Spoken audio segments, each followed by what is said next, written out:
I feel like we're swindling. Just wanted to let you know that everything is currently recording. So whatever you do say now can and will be used against you in a court of law. Well, no, I mean, like, I'm not even saying that, like, I feel like it, but it's also part of my... What do you say? Why I feel like... you feel like we're swindling them. But to tell you the truth, I feel like that even when I'm shooting photos. Like, almost, like, because I don't have... I think doing it, I think it's good. Yeah. No, because, do you know what it is?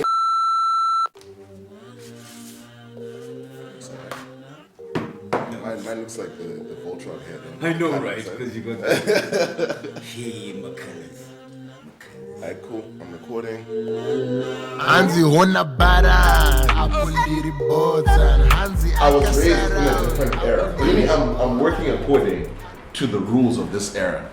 So they're like we're not all in the same like. I know, right? Yeah, no. I'm saying, yeah. But what? Let me finish my statement. So you get what I'm raised in saying. a different era. No. As in, like, I was, yeah, but I think other people got onto the adaption train before me. So, like, I was raised in the 20 years for the company get a gold watch era, right? Okay. And so then and more importantly, you get your degree, and then your degree gives you the keys to whatever industry you want to go into. Right. So I have no training in the areas, and no formal training in the areas that give me the bulk of my money. Mm-hmm. So even though I deliver, like I said, but it still always feels like I feel like I'm swindling because I don't have this stupid piece of paper that I paid 100 and something whatever to get. Degree. So you still feel like an imposter. Yeah. So imposter syndrome for you is a real thing. Mm-hmm. Even after all these years, you still feel like you're fake. So you think... I really do. I know it sounds all dumb. your experience is for timing? In a weird way, yes. Validator. Yeah, in a weird way, yes. Like, it's still always... And, like, I have the intellectual thought where it's like, okay, fine, no, I know that obviously things are different. Mm-hmm. And when you're not actually swindling these people, you always deliver on what you say that you're going to deliver. Right. But still, a part of me... Because I also know people... The people that I learn from or that I know, I'm like, those ones are bad men. But I'm the one who's making more money off of some of those guys, in a weird way. Let's explore that. So do you feel the same way about being a husband? Because you're married now, but it's not something you are qualified for or ever trained for, formally equipped to do. So do you feel like you're faking or pretending to be a husband? No, I don't. So it's more of a concept of what you think other people expect that then affects how you then perceive yourself. Because something like that where you don't have any training for it, but because other people expect to be trained, you then think I should be trained. Yeah. It's interesting. I think it's a good segue into our discussion for the day. Because I recently, like a year and a half ago, became a father. You are not yet a father. You've been a father for how many years now, Ruth? 11 plus. 11 plus years. 11 plus. Yeah, I think there are people that feel like they're imposters in this fatherhood game where you have to pretend. Yeah. You know what you're doing, you have no idea what you're doing, so you make it up as you go along and you're raised slightly. Well, we can go right in. I've got problems like. Do you want the archives or? Let's go for it. Interestingly, like twice in the past maybe 14 days, I've had moments where, like, I felt like my son was now, he's grown. You know what I mean, and there's no manual for how to then speak to your son when you think he's talking out of his mouth, you know what I mean? Or when you think he's giving you attitude, you know? So I haven't got the manual for that. And my immediate thought is, if I just beat him, like just once, like across the face. And I know what's gonna happen with the comments. A lot of people go, it's wrong, okay, fine. That's another, that's for part 3. But inini pachezvangu, I then had to stop mid-sentence because I didn't know what was gonna come out. Okay. You know what I mean? So I had to stop. And I just, so he must have been creeped out because he's looking at me and I'm looking at him and he's like, and then, you know, it's like he was waiting for me to That was say, probably the most effective punishment you could have had. I'm so confused and scared. I don't know what he was going to do, but I think it was bad. seriously. Oh, what a day. Maybe the headlines will cheer me up. It's opinion, not news! That guy's hilarious. I especially like his white shirt and blue pants. Wait a second. Angry Dad is me! So yeah, just to kick us off, 11 years in, please don't expect any advice from me because Just to like figuring this I'm whole green. place out. I'm green, my guy. I'm green. Kuro, you're mentioning that you were raised in a certain type of an era. Because my head then ran quickly to, so do we then blame those that raised us for the way that we think, or how we then, the perspective that we then shape in the way that we see life? Blame might be a strong word. Oh, no, I blame. So they're responsible. So the same way you're responsible for your lighties outcome, who they are in 18 years, is because of you and what you do. Don't you think it's more like at a certain point, like if you're being taught how to, I'm trying to think of something, like if you're being taught how to cook, right? There's a way that the person who cooks you cuts their onions. The person who cooks you. That's right. The person. Cue Hannibal. The person.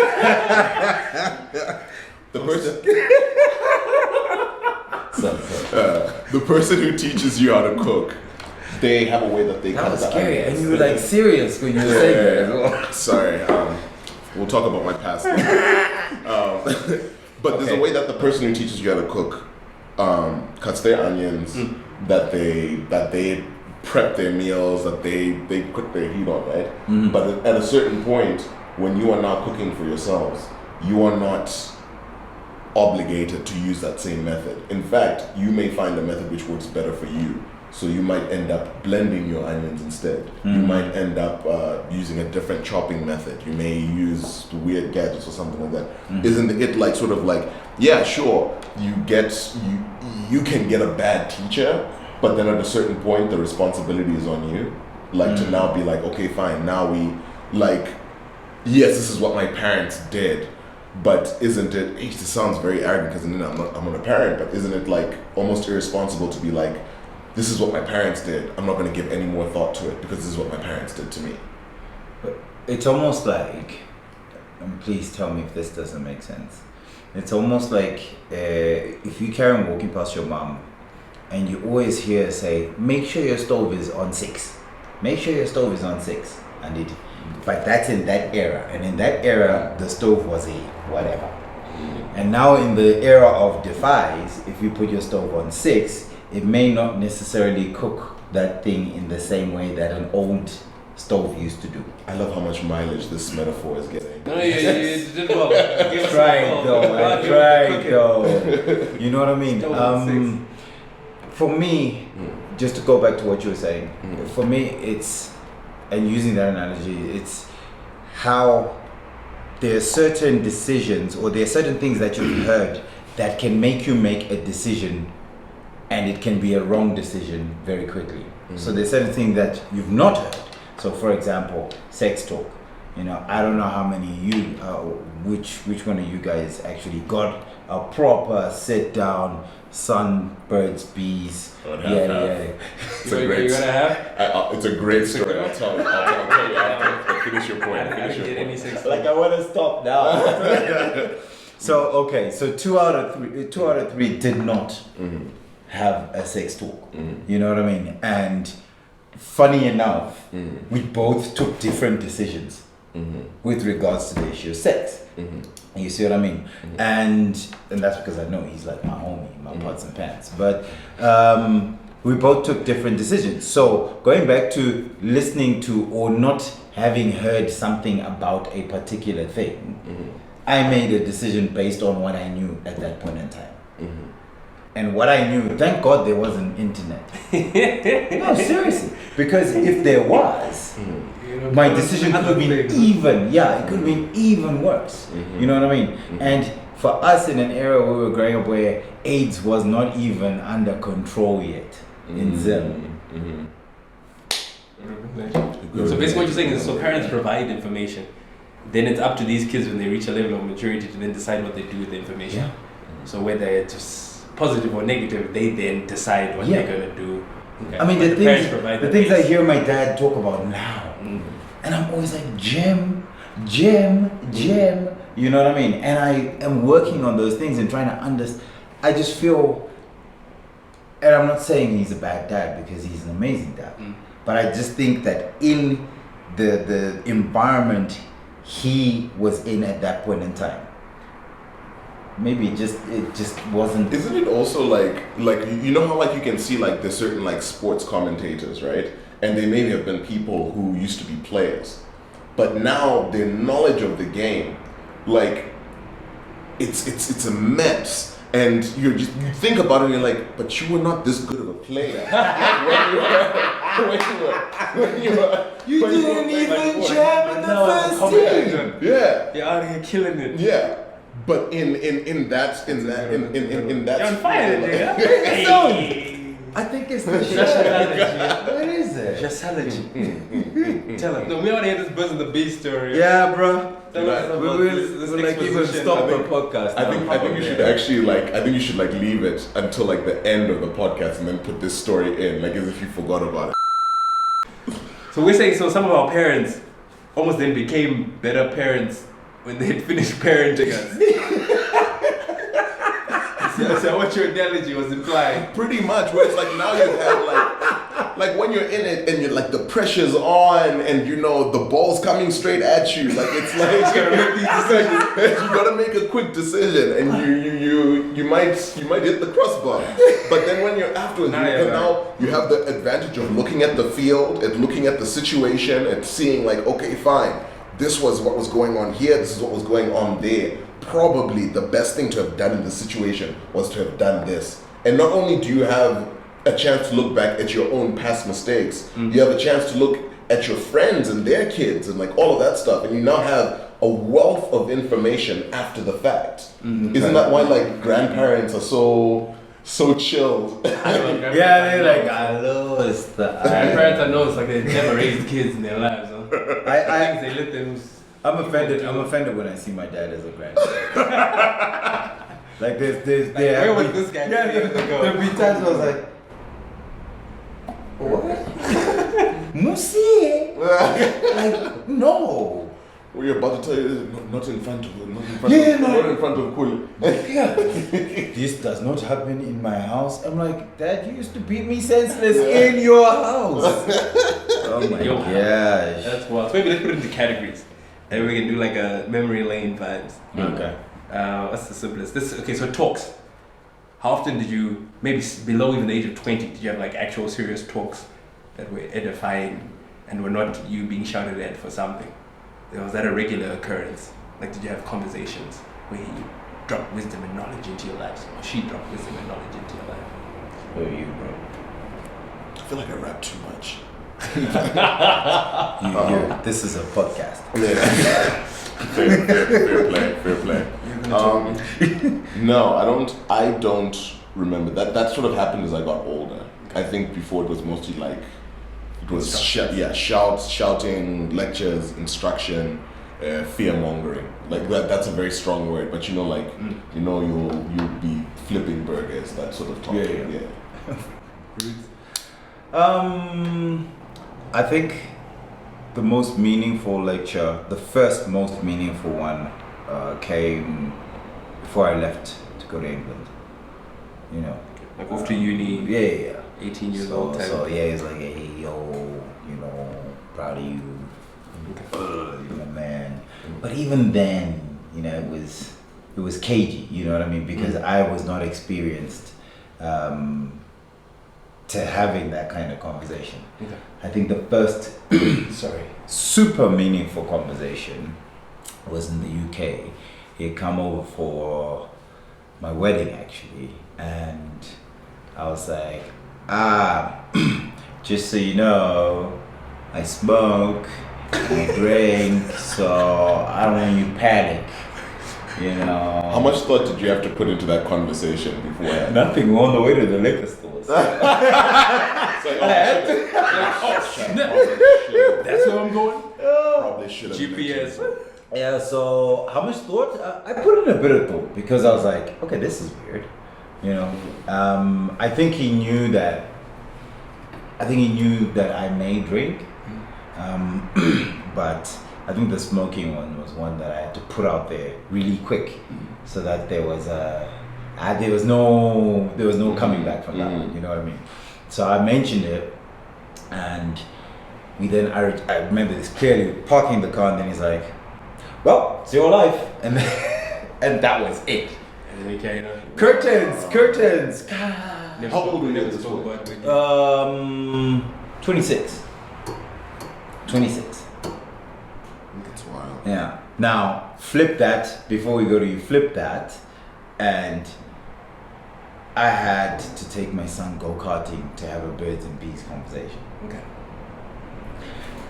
Check the owner of the go-kart. Wow. Released energy, and then I was like, yo. The real reason.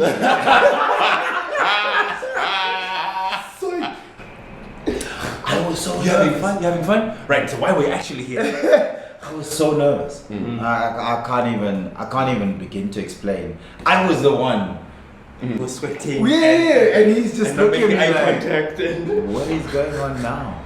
You know, and I remember afterwards he was like, so am I getting another ride? Sorry, great. Can we go back go-karting? So I guess mine is interesting. So my dad would never then have like actual conversations, but he would try. So I think it was difficult for him. So what my dad used to do was write letters. Oh, Like I remember he wrote like a letter to my sister when she turned 16 to be like, okay, this is the thing, this is your life, and this is what the responsibilities are on you, and then he wrote me a letter. So like that was his thing. He would write letters. So even like speeches that he then would do throughout, whether it's an occasion or an event, graduation or wedding, he'd then type it out, and then he'd email it to you afterwards. Even. So like he would document these things That's dope. and then send it to you. That's So I dope. was like, oh, okay. Really, But that's dope. full-on conversation wasn't a regular thing. So from the letters, you could tell that it's not because he didn't want to, but it was just like communication was better for him that way. That's Yeah. dope. But now he's in his old age, he hugs a lot, and he's just all he's too much. He just needs to chill. Do you think? Do you also think? Because there's like times when I feel like I talk to my dad, for example, and then we may be talking about an issue, and then you can find we're talking about it on a very surface level, and then I may then try and kick it into a higher gear and try and so to speak that, and then you can almost see like the like shock in his eyes, like you're a real person with, with thoughts and like so do you think it's like part of that maybe like before they sort of felt like they couldn't speak to you because they just sort of felt like, how can I, this idiot who still thinks Santa Claus is real, like, or like. No, I think that's a lot to do with it, because I think also some of the deeper conversations, even if they were short, came out of maybe questions I would then ask, or advice, or asking for advice. So if I had gone through something at school, something that annoyed me, and be like, Dad, I'm really bothered by ABC. Then you'd be like, oh, okay, you think like that. Okay, so let's talk about this. How to deal with emotions, and. So I think a lot of it then is often prompted by us in terms of them seeing us a certain way to be able to converse with us a certain way. That's interesting. I never thought about that before. Yeah. I still wish there's certain conversations that I would have had Like what? earlier. Just different stuff, you know what I mean? Just being advised on, career, being advised on. I think God eventually got me to where I'm supposed to be. But just that, things like that. Go for it. Go for it. No, I was just as soon as you said it, I think it's also a consequence of the time when they grew up. Just don't forget these guys grew up in Ian Smith's time. My dad would tell me like stories about like he was working in a biochemist lab, and there was lab equipment he wasn't allowed to touch because he was black. Like it was a very different time, so it was almost as if like whatever you can get into, you get into. My dad's in medicine. As we're older now, it's like it's like very clear to everyone around us. Like my dad should have been an architect, but that pathway wasn't available to him. Snap. As well. On the lighter side, like for the longest time, my dad used to buy me like red clothes, red things, and I was eventually asked, Dad, why do you buy me red stuff? Like, what's your favorite color?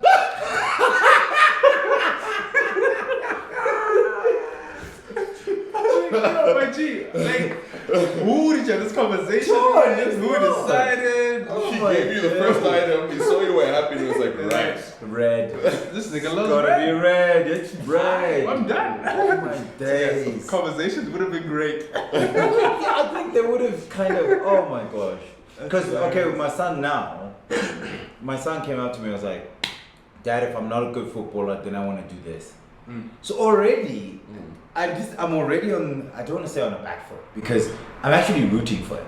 You know what I mean? So instead of me throwing something in, it's maybe why can't we have a continued conversation to say, Ngoni, are you still on that path? Are you still want to be a footballer? Yeah. Okay. Cool. What do you think you need to expand? You know, that kind of. No. Can I ask something? Actually, in the time that Junior's been alive, how many careers has he seen his parents go through? Very interesting. Operations management. Okay, he was live in England as well, so I was a restaurant manager. Came back here, did a bit of farming, ops management for 5 years. So that's been just under half. And consulting now. So he's seen 4 different careers. Just from his dad. So he's like learning adaptability almost. To a certain extent, you know, the funny you say, you know, you then have, it's really weird because I actually have the conversation to say, listen, I've changed career, I'm no longer working there, you know, I'm now doing this. Oh, so where's your office?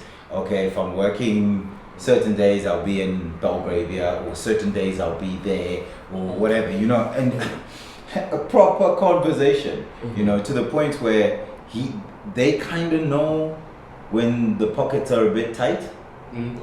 Not because we're going around saying, I'm married, you know, that kind of thing, or, you know, pulling them away from chocolates in a shop. But they are now at a point where, and my 7-year-old does this, Nandi, and she'll be like, yo, if you've got any cash, do you mind 1, 2, 3, 4, 5? You know what I mean? And if we do, we do. If we don't, we don't. But so they've seen us adapt. They've seen us go through certain things. Nandi a little less because I think Nandi just all she knew was into stability, smooch and morning bean. How many careers have you seen your parents go through? Cosmos, okay, my mom nurse, and that's it. So that's one, very stable. I think my mom gave me that stability side, you know, where you can be with something for a while and stick through it or whatever. My dad, as I was born, then went from corporate, then he went into being an entrepreneur. Then I actually saw my dad go into retirement, which is quite cool. Then I saw his money get chowed, which was not cool. Shout out. Then I saw, you know, I'm seeing him now where he's at least being blessed with the assets that he got before things chired. You know what I mean? And he's now in a position where he can like chill, be happy, you know, because there are streams of income coming in. Is that your parents? They both only ever had 2 career shifts. My dad, it's weird because like I saw my dad when he was at school. So my mom was a nurse from Kachanas ago, and then my dad was doing biochemistry. Then he decided he wanted to change his career when I was quite young. I think I was maybe like 3 or something like that. And then he went to school. So we went with him as he was like in university. And my mom was a nurse throughout that time. She was like the breadwinner for that time, the main breadwinner at least. And then there was he went dentistry, orthodontics, and that's all he's really done since like the 90s. And then my mom, when we came back to Zimbabwe, my mom stopped doing nursing and she just acted as my dad's office manager. Gotcha. It's interesting. Because I think me similarly, dad's single career, entire life until he semi-retired to go off onto his farm. Mom's always been a teacher until she then retired. Did you get the to gold farm. watch? Yeah, he got the gold watch. Yes. Next category, beatings. Irritated. What's up with Ruth this time? What's up with Ruth last time? What's up with me this time? Yeah, beatings are a regular occurrence. That escalate. So if it was mom, that was like your chill beating. If it was like major mskanzwa, it would be transferred to Bali. wait for your Bali, Yeah, and then yeah. he would give the Yeah. beatings. So yeah, the beatings were normal until later in life. Then they became like they were more of a threat. Then you're like, okay, no, I don't want a beating. So- let me act right. Alright. At what age was that, do you think? Maybe like 14, 15. Yeah. So the last beating I probably got was maybe like maybe 13, 14. Yeah. Until I stole the car when I was like 16. Then I got a beating again. Yeah, And that one was was awesome. deserved. That one was deserved. That was Kids were that bold. was deserved. No, we were bold. Real bold. Ruth, beating? Yeah, similar pattern. The serious offenses, then I'll get I'll get CSI Miami coming on me. My dad. Used to call my dad Hurricane Jones. Because you just walk into the room on everything just it was upside down. You don't know whether you're coming or going. You're just coming up from halfway mid beating. You're like, oh, Jesus, and then you go back in. It stopped around about the same time. I think the one beating I remember, I stole $10 from my dad.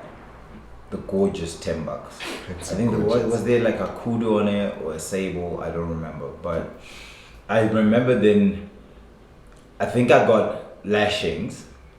Then I think he was so gutted, he actually called people over or someone over. And because like my wall was nyana next to dad's, I could hear him talking about it, but I could then hear the anguish that he had, so I was like, hand on heart, that was the first time I was like, I think I went too far, and I always say to myself as a running joke, I should have taken like 5 or 2, I don't know what it would be. Maybe it was touched that it was like It was that much. Yeah, plans for these was $10. Fuel Q. I don't know what you said, but There was a whiskey. What did he have? I know, right? I know. So that's the one beating I remember vividly because I messed up, and then I think I heard the after conversation. And going back with my son, I always then have an after conversation with my wife, hit him again, why does he do these things, But we have different T's and C's, The only beating they get is if they lie. If they decide they want to go this way, then that's what they get. They come out with. Yeah, as long as they tell the truth, we've oathed that they don't get water. A monster! Hold on, what are you doing? We're just rehearsing for Angry Dad, the motion picture. How'd you like to be played by John Goodman? Oh, that's so obvious! It should be Gary Oldman! I got wired. I got wired. It was like a TV show. Yeah, it was bad, man. Like I remember, I think it stopped around 17, 18. Late Around bloomer, there. yes. But it was one of those things where there was no structure around it. You know what I mean? What do you mean? Like there's some people who's just like, it's like, okay, fine. I know that if I do this, this I'm gonna get this. This is going to be a beating. Before the beating, you have an idea of like, okay, fine, it's going to last 10 minutes, it's going to last an hour, or like something like You that. even know what kind of screams to let off so that No screaming goes allowed. along. But it was like one of those things.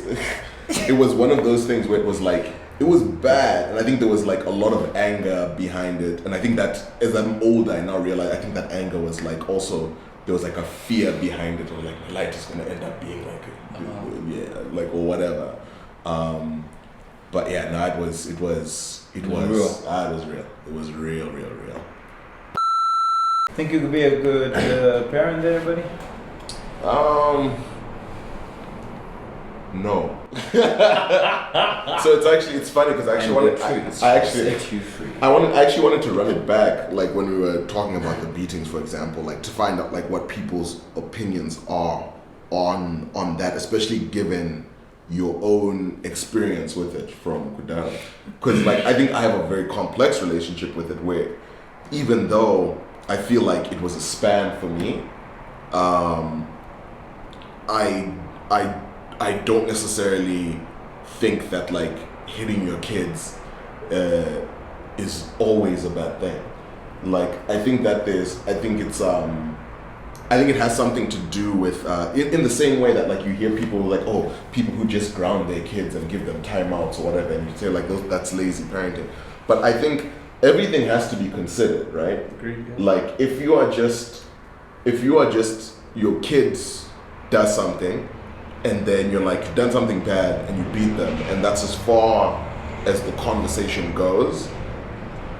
Once again, this sounds very arrogant because I'm not a parent, but I actually have given a lot of thought to being a parent in case it ever happens to me, or like, and even like in retrospect, like just thinking of my own situation. But I think that there has to be like a sort of guided way to it. So I think that, like, for example, putting your kid on timeout can be really effective if you think it out properly. If you're like, okay, fine, no, you've explained to this light, no, I don't think you get to what's it called, to enjoy the benefits of your life currently, because you have done something which has cost and what do you call it, cause and effect. You're trying to teach them something, and you're having a conversation with them. I think the problem, my problem with, for example, with beating kids is when that's all that it is. All you're doing is you're just numbering your kids. That's when I think there's a problem. I think if it's done reasonably, if there's structure to it, I think it can be instructive. So, do you know that one of the reasons why I left England was because I needed to be free enough to discipline my child in whatever way I saw fit? I'm about to get murdered for this. Someone sees me on the streets, and then, but it was a decision that my wife and I made that decision. You know, I think it's a reasonable, respectable, because children are different. It's like, for instance, me, I was raised with beatings. My spouse was raised without beatings. She was never beaten growing up as a child. Wow. And she turned out great. Yeah, she was alright. So, but I think I needed my beatings. My beatings were made me who I am. Time out would have done nothing for me. Exactly. I mean, see, the thing is, you give Junior a timeout. That dude is a crazy imagination. The owner be jamming. So much fun in the corner. Timeout. Hey, you're having more fun than when he was doing. Like, stop doing what you're doing. Hey, you're being punished. Stop it. Oh my god. Yeah. No, tell us your thoughts. Tell us what you think. Tell us some of your experiences. Share some of your stories.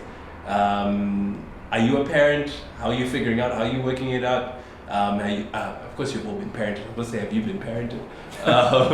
What are some of the experiences you had growing up? Maybe some haven't. Maybe some haven't. Elaborate. How would one not have been parented? You could have been fostered. You've been what's it called? Maybe you've gone through a guardianship. Maybe you had a mother and father, but maybe you were like there was no real contact with them. Parents who live out of the country, that sort of thing. That's all right. Yeah. Share all your experiences. Yeah, definitely. Let us know. Enlighten us. We need to know. We need to know. I think this is another one that might have a part 2. Definitely. We just scratched the surface. This is us. Guess. Yeah, my dad was, I guess people sort of respected him as a medical figure. So then at one point at Sunday school, we're all just thinking it's a normal Sunday. And then my dad comes in with slides and whatnot.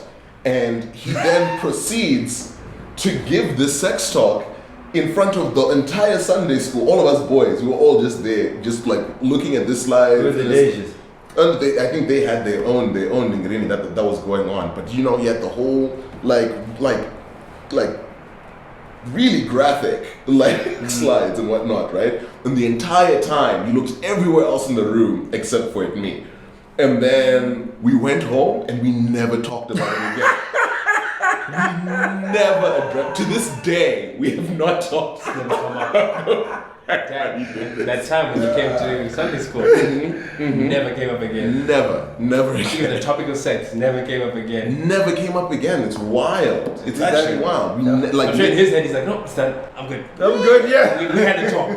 Yeah, he probably walked out of the class. He was like, self high five. you did it. You did it. I did it. Oh my god, that's crazy. That's amazing balls. That wasn't sex talk. Yeah.